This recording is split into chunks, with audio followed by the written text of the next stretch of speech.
ప్రేమ అనేకమైన దోషములను కప్పగలిగింది. ఆమేన్. ఆ ప్రేమ కలిగి ఉన్నాడు కాబట్టి నన్ను ప్రేమించాడు. ఆయన ప్రేమ కలిగిన దేవుడు. ఆయన ప్రేమకి హద్దులు లేవు, కొలతలు లేవు. అందుకని అంటాడు రాస్తూ, కొరింథీయులకు రాస్తూ, ప్రేమలో డంబం ఉండదు, ఈ ప్రేమ మత్సర పడదు, ఈ ప్రేమ అమర్యాదగా నడవదు.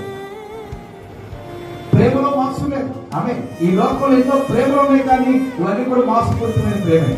చాలా ఇంతకు లోతు అలాంటి వ్యక్తులతో నివసించాడు కాబట్టి తన ఆత్మీయ జీవితం పతనం అయిపోయింది. ఇప్పుడు నువ్వు భక్తి ఎంచుకోవాల్సింది ఎవరో తెలుసా? భక్తిహీనుల వైపు నువ్వు చూడవద్దు. ఈ లోకంలో అన్నింటినీ రాజీ పడిపోయే వాళ్ళ వైపు నువ్వు చూడద్దు. భక్తిని భంగపరుచుకునే వారి వైపు చూడవద్దు. భక్తి యొక్క దేవుడు అగ్ని వారి మండబోతుంది, అదే వారి దేహాలను కాల్చబోతుంది. వారికి వారు కాలిపోతారు. నీకు అనవసరం. నీవు మాత్రం ఈ శ్వాస యోగుల వైపు నీ గురి నిలుపు, ప్రార్థన యోగుల వైపు నీ గురి నిలుపు, మంచి మనస్సాక్షి కలిగిన వారి వైపు చూడు. బైబిల్ గ్రంథంలో ఎంతమంది భక్తులు ఉన్నారు, ఈ శ్వాస యోగులు ఉన్నారు.